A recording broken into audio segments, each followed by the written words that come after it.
Hello everyone. आज हम start करने वाले हैं बायोएनर्जेटिक्स। बायोएनर्जेटिक्स यूनिट 1 सीएसआईआर का टॉपिक। सीएसआईआर के अलावा गेट हो गया, बीएससी एमएससी के एंट्रेंस एग्जाम हो गई, या अदर 11 12 के बेसिक पोर्शन से लेके हम कॉम्पिटिटिव लेवल तक भी इसमें डील करेंगे। बायोएनर्जेटिक्स पहले ही समझ जाते हैं, बायो के स्टूडेंट्स के लिए ये मैथमेटिकल पोर्शन है, मैथ से कवर करता है, न्यूमेरिक भी आएंगे, तो थोड़ा सा टफेस्ट लेवल है, बट हम बहुत स्टेप बाय स्टेप डिटेल में स्टडी करेंगे। जहाँ पर भी आपको डाउट हो आप मुझे कमेंट बॉक्स में कमेंट करके बता सकते हैं। चलिए स्टार्ट करते हैं। Bio energetics. बायो एनर्जेटिक्स क्या होता है, नाम से ही समझ में आ रहा है, bio energetics. Bio energetics, bio और एनर्जी मतलब कहीं ना कहीं बायोलॉजिकल सिस्टम और एनर्जी से रिलेटेड है। बायो एनर्जेटिक्स को यदि साइंटिफिक टर्म में कहा जाए तो quantitative study of energy transformation is called bio energetic. Quantitative study of energy transformation या energy transduction is called bio energetics. Energy का, एनर्जी ट्रांसफॉर्मेशन की क्वांटिटेटिव स्टडी करना ही क्या कहलाता है, बायो एनर्जेटिक्स।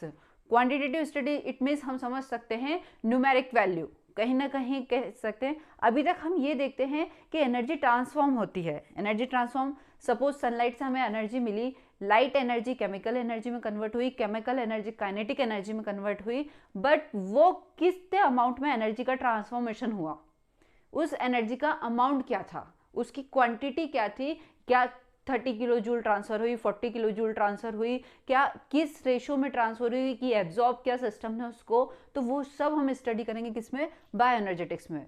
हो सकता है कि सिस्टम सराउंडिंग से एनर्जी को एब्जॉर्ब कर ले, हो सकता है कि सिस्टम सराउंडिंग को एनर्जी दे दे, दोनों कंसेप्ट पॉसिबल है। तो क्या पॉसिबिलिटी है वो सब हम डिस्कस किसमें करेंगे, बायो एनर्जेटिक्स में। बेसिक टर्मिनोलॉजी ध्यान रखिएगा, bioenergetics it means quantitative study of energy transformation is called bioenergetics. Bioenergetics thermodynamics के ही रूल्स को फॉलो या के ही लॉ को फॉलो करता है, थर्मोडायनामिक्स को ओबे करता है बेसिकली।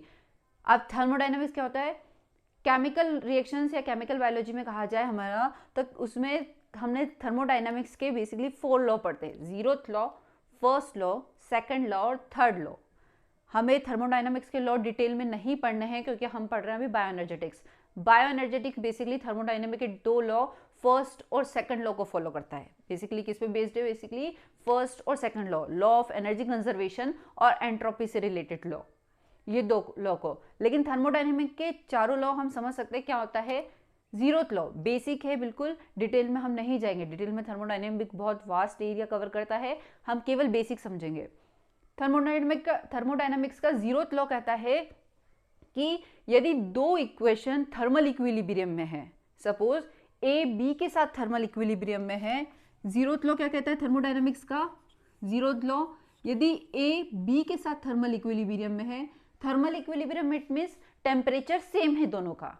यदि ए बी के साथ थर्मल इक्विलिब्रियम में है और बी सी के साथ थर्मल इक्विलिब्रियम में है, मतलब यदि ए और बी का टेम्परेचर सेम है और बी और सी का टेम्परेचर सेम है, दोनों थर्मल इक्विलिब्रियम में, तो इनडायरेक्टली ए और सी भी कैसे हो जाएंगी, थर्मल इक्विलिब्रियम में।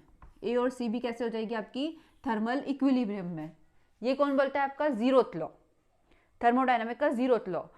फर्स्ट लॉ क्या होता है थर्मोडायनामिक्स का, फर्स्ट लॉ, फर्स्ट लॉ कहता है, ये जीरोथ लॉ था थर्मोडायनामिक का, फर्स्ट लॉ किससे रिलेटेड है, लॉ ऑफ एनर्जी कंजर्वेशन। मतलब कह सकते हैं एनर्जी को can't be destroy, can't be created, ना ही उसको डिस्ट्रॉय किया जा सकता है और ना ही वो कैसे हो सकती है, क्रिएट हो सकती है। केवल कैसा हो सकती है, एक फॉर्म से दूसरे फॉर्म में ट्रांसफर हो सकती है या कन्वर्ट हो सकती है। सबसे बेस्ट एग्जांपल है, हम सनलाइट से लाइट एनर्जी लेते हैं, उस लाइट एनर्जी को केमिकल एनर्जी में कन्वर्ट करते हैं प्लांट, वो केमिकल एनर्जी हम एज अ फूड लेते हैं, फूड में ग्लाइकोलाइसिस का पाथवे चलता है, ग्लाइकोलाइसिस के पाथवे से जो एनर्जी मिलती है उससे हमारी बॉडी डिफरेंट डिफरेंट मैकेनिकल या फिजिकल एक्टिविटी के लिए रिस्पॉन्सिबल होती है। ठीक है, तो एक एनर्जी के फॉर्म को हमने दूसरे एनर्जी के फॉर्म में कन्वर्ट किया, पोटेंशियल एनर्जी को काइनेटिक एनर्जी के फॉर्म में कन्वर्ट कर लिया या हीट एनर्जी के फॉर्म में कन्वर्ट कर दिया, मतलब एनर्जी का ट्रांसफॉर्मेशन हुआ है, डिस्ट्रॉय नहीं किया है आपने, एक फॉर्म से दूसरे फॉर्म में एनर्जी को क्या किया है, ट्रांसफॉर्म किया है। तो law of energy conservation, energy conservation का second law, law of energy conservation,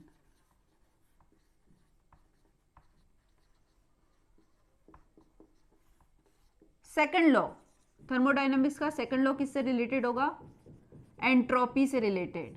किससे होगा? Basically entropy related.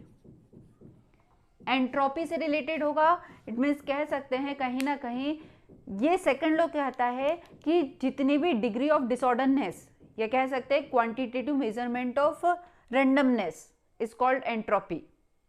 जितनी ज़्यादा रैंडमनेस होगी उतनी ज़्यादा एंट्रोपी होगी सिस्टम की। जनरली कहा जाता है कि जितने भी नेचुरल सिस्टम है या नेचुरल पाथवे हैं उन सबके एंट्रोपी क्या होती है? इंक्रीज होती है। जितने भी नेचुरल मैकेनिज्म हैं उन सब में एंट्रोपी कैसी होती है? इंक्रीज पाथवे में चलती है, बढ़ती है। ठीक है, ये होता है एंट्रोपी। थर्ड लॉ एंट्रोपी का इंटीग्रेटेड या मैथमेटिकल पोर्शन जो होता है वो थर्मोडायनामिक्स का थर्ड लॉ होता है। बायोएनर्जेटिक्स में हम बेसिकली किस पे डील करेंगे? फर्स्ट और सेकंड लॉ पे। बायोएनर्जेटिक्स किस पे डील करता है? बेसिकली फर्स्ट और सेकंड लॉ पे। बायोएनर्जेटिक्स में हम ये दोनों लॉ पढ़ते हैं कि क्या होता है। ये लेक्चर ये वीडियो टोटल किसको कवर करेगा? बेसिक पार्ट को, कि बायोएनर्जेटिक्स क्या होता है, क्या क्या स्टडी करने वाले हैं, वो थर्मोडायनामिक्स के लॉ क्या होते हैं, बायोएनर्जेटिक्स में हम आगे की वीडियो में क्या डिस्कस करेंगे, वो सब इस वीडियो में डिस्क्रिप्शन है। तो ये बायोएनर्जेटिक्स का फर्स्ट, मतलब बायोएनर्जेटिक्स में हम बेसिकली थर्मोडायनामिक्स के कितने लॉ को डिस्कस करेंगे? फर्स्ट लॉ और सेकंड लॉ को, एनर्जी कंजर्वेशन का लॉ और सेकंड एंट्रोपी से रिलेटेड। ठीक है, अब बायोएनर्जेटिक्स में होता क्या है? बायोएनर्जेटिक्स में बेसिकली हमें तीन टर्मिनोलॉजी ध्यान रखना है, गिब्स फ्री एनर्जी, एंथैल्पी और एंट्रोपी। गिब्स फ्री एनर्जी और एंथैल्पी, बेसिकली सबसे पहले बात करते हैं एंथैल्पी की। एंथैल्पी मतलब total heat content of the system. किसकी बात कर रहे हैं हम? Basically enthalpy.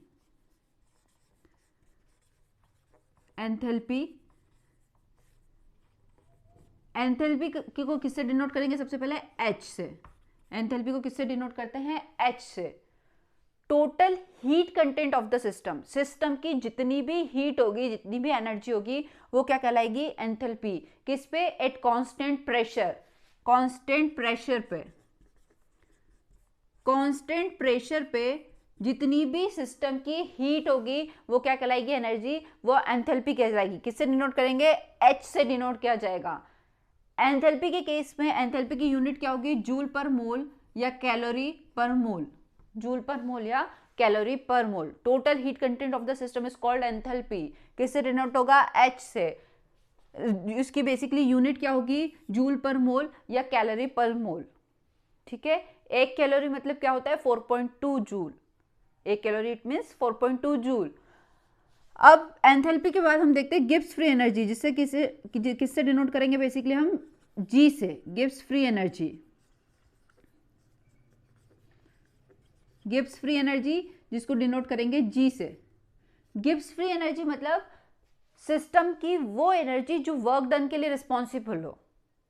मतलब जिस एनर्जी के थ्रू आप क्या कर रहे हैं? वर्क डन के लिए रिस्पॉन्सिबल हो, वो एनर्जी कहलाती है गिब्स फ्री एनर्जी। ये टोटल हीट कंटेंट, सिस्टम के पास टोटल जितनी एनर्जी है, किस पे? कांस्टेंट प्रेशर पे। कांस्टेंट प्रेशर पे सिस्टम की टोटल एनर्जी कहलाती है एंथैल्पी। कांस्टेंट टेम्परेचर और कांस्टेंट प्रेशर पे सिस्टम की वो एनर्जी जो वर्क डन करने के लिए रिस्पॉन्सिबल हो, वर्क करने के लिए रिस्पॉन्सिबल हो, वो कहलाएगी आपकी गिब्स फ्री एनर्जी। किससे डिनोट करेंगे? जी से डिनोट करेंगे। यूनिट क्या होगी? एनर्जी है, दोनों की यूनिट सेम होगी, जूल पर मोल या कैलोरी पर मोल। ठीक है, ये क्या होगी? आपकी Gibbs free energy.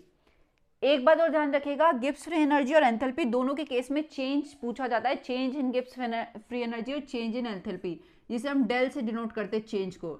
Del H it means change in enthalpy, del G it means change in Gibbs free energy. Change क्या होगा? जब हम किसी भी केमिकल रिएक्शन की बात करते हैं, सपोज ए प्लस बी ने किसका फॉर्मेशन किया? सी प्लस डी का फॉर्मेशन किया, तो ये रिएक्टेंट है, ये प्रोडक्ट है। ठीक है, रिएक्टेंट और प्रोडक्ट है, तो प्रोडक्ट की एंथैल्पी अलग होगी और रिएक्टेंट की एंथैल्पी अलग होगी। तो प्रोडक्ट माइनस रिएक्टेंट, प्रोडक्ट और रिएक्टेंट के एंथैल्पी का डिफरेंस क्या कहलाएगा? Enthalpy change. सेम ऐसे ही प्रोडक्ट और रिएक्टेंट की गिब्स फ्री एनर्जी का डिफरेंस क्या कहलाएगा? उसका change in Gibbs free energy, GP minus GR, change in Gibbs free energy. तो ये थे change in enthalpy, change in Gibbs free energy. एक टर्मिनोलॉजी और आएगी आपकी, बेसिकली क्या होगी वो, एंट्रोपी। एंट्रोपी, एंट्रोपी जिसको किससे डिनोट करेंगे, एस से डिनोट किया जाता है। चेंज इन एंट्रोपी को किससे डिनोट करेंगे, डेल एस से डिनोट करेंगे। एंट्रोपी के केस में कहा जाता है डिग्री ऑफ रैंडमनेस या क्वांटिटेटिव स्टडी ऑफ डिसऑर्डरनेस। जितने ज्यादा रैंडमनेस होगी उतनी ज्यादा सिस्टम की एंट्रोपी होगी। जितना सिस्टम ऑर्डर्ड या ऑर्गेनाइज्ड फॉर्म में होगा उसकी एंट्रोपी उतनी ही कम होगी। जितना ज्यादा सिस्टम डिसऑर्डर्ड होगा या अरेंज रैंडमनेस होगी सिस्टम में, उतनी ज्यादा सिस्टम की एंट्रोपी ज्यादा होगी। ठीक है, यदि तो एंट्रोपी को किससे डिनोट करेंगे, एस से। एंट्रोपी की यूनिट क्या होगी, बेसिकली एंट्रोपी की यूनिट होगी joule per mole into kelvin, degree kelvin. इसका भी रीजन समझेंगे क्यों। एंथैल्पी गिव्स फ्री एनर्जी और एंट्रोपी, एंथैल्पी गिव्स फ्री एनर्जी और एंट्रोपी में रिलेशनशिप क्या होगा, del G is equal to, basic formula है ध्यान रखिएगा, del G is equal to del H minus T del S. Del G is equal to del H minus T del S. किस में relationship है, गिव्स free energy, enthalpy और entropy में relation है। डेल जी चेंज इन गिव्स free energy, del H change in enthalpy और del S change in entropy. उन तीनों में रिलेशनशिप क्या होगा, del G is equal to del H minus T del S. ये तीनों का रिलेशनशिप होगा। अब कुछ टर्मिनोलॉजी आती है इस केस में, एक्सोथर्मिक क्या होता है, एक्सर्गोनिक क्या होता है। तो बेसिक पॉइंट हमेशा समझिएगा, कोई भी सिस्टम हुआ, ये आपका सिस्टम है और ये आसपास का एरिया सराउंडिंग, ये सिस्टम हो गया आपका और ये सराउंडिंग। जब कोई भी सिस्टम सराउंडिंग को एनर्जी रिलीज करेगा, मतलब सिस्टम क्या करेगा, सराउंडिंग को एनर्जी देगा। ये सराउंडिंग है आपका। जब सिस्टम ने सराउंडिंग को एनर्जी रिलीज की, सिस्टम से एनर्जी क्या हुई, रिलीज हुई और सराउंडिंग में गई, तब वो रिएक्शन क्या कहलाएगी, एक्सर्गोनिक या एक्सोथर्मिक। एक्सर्गोनिक या एक्सोथर्मिक,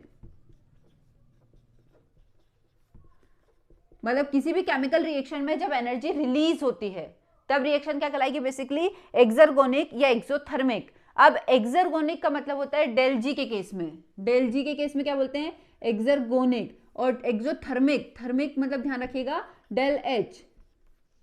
जब सिस्टम एनर्जी को रिलीज कर रहा है, जब एनर्जी कैसे होती है, रिलीज होकर किस में जा रही है, सराउंडिंग में जा रही है, या रिएक्शन कैसे चल रही है, स्पॉन्टेनियसली रिएक्शन चल रही है, तब उसके केस में होता है एक्सर्गोनिक रिएक्शन।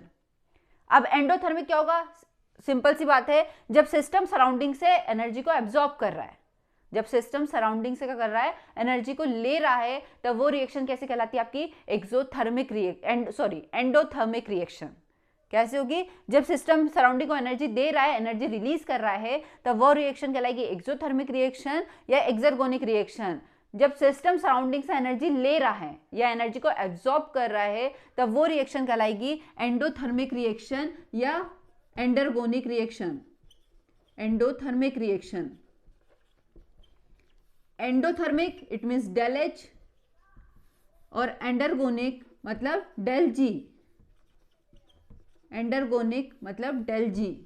सबके साइन से पता पड़ जाता है कि रिएक्शन सिस्टम सराउंडिंग को एनर्जी रिलीज कर रहा है या सिस्टम सराउंडिंग से एनर्जी एब्जॉर्ब कर रहा है। जब एक्सर्गोनिक रिएक्शन होगी, इट मींस डेल जी का साइन कैसा होगा, डेल जी की वैल्यू नेगेटिव होगी। और जब सिस्टम और डेल एच की वैल्यू भी कैसी होगी, नेगेटिव होगी। और जब रिएक्शन सिस्टम सराउंडिंग से एनर्जी एब्जॉर्ब कर रहा है, एनर्जी को ले रहा है, तो उस केस में दोनों कैसे होंगे, पॉजिटिव। डेल जी भी पॉजिटिव होगा और डेल एच भी कैसा होगा, पॉजिटिव होगा। एंडोथर्मिक रिएक्शन भी पॉजिटिव होगी और एंडरगोनिक रिएक्शन भी पॉजिटिव होगी। स्पॉन्टेनियसली रिएक्शन कब चलेगी, क्या डेल एच भी पॉजिटिव होगा तब, या डेल एच नेगेटिव होगा तब, नहीं।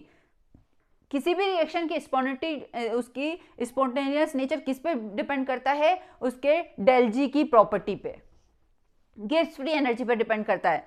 यदि गिब्स फ्री एनर्जी की वैल्यू पॉजिटिव हुई तो रिएक्शन कैसी होगी, नॉन स्पॉन्टेनियस, मतलब रिएक्शन कहाँ मूव करेगी, फॉरवर्ड डायरेक्शन में। बैकवर्ड डायरेक्शन में मूव करेगी, फॉरवर्ड। बेसिकली यदि नॉन स्पॉन्टेनियस हुई तो बैकवर्ड डायरेक्शन में मूव करेगी, यदि स्पॉन्टेनियस रिएक्शन होगी तो किस डायरेक्शन में मूव करेगी, फॉरवर्ड डायरेक्शन में। यदि डेल जी की वैल्यू कैसी हुई, पॉजिटिव हुई, तो रिएक्शन कैसे होगी, non spontaneous, non spontaneous, non spontaneous हुई। यदि डेल जी की वैल्यू नेगेटिव हुई तो रिएक्शन कैसी होगी, स्पॉन्टेनियस। रिएक्शन कैसे चलेगी, स्पॉन्टेनियस रिएक्शन होगी। कहाँ मूव करेगी, फॉरवर्ड डायरेक्शन में, प्रोडक्ट का ज़्यादा से ज़्यादा फॉर्मेशन करेगी।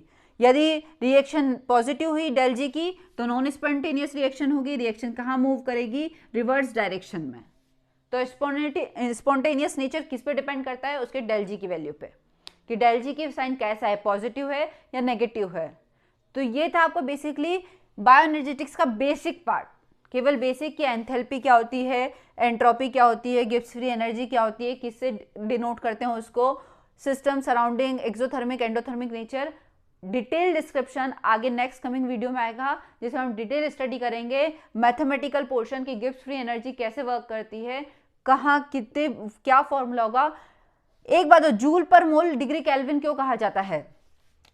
एंट्रोपी क्या होती है, एंट्रोपी के केस में कहा जाता है del H upon T.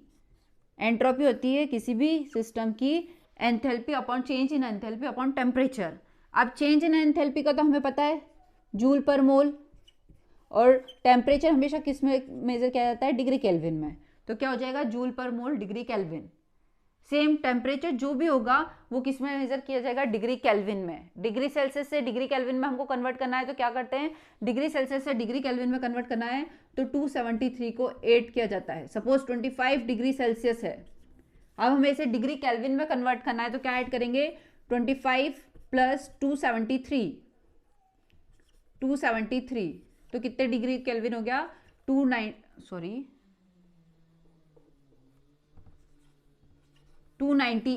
Degree kelvin. Temperature हमेशा किस में लिया जाएगा, डिग्री केल्विन में। यदि डिग्री सेल्सियस में आपको टेम्परेचर दिया गया है तो उसे हमें किस में कन्वर्ट करना पड़ेगा, डिग्री केल्विन में।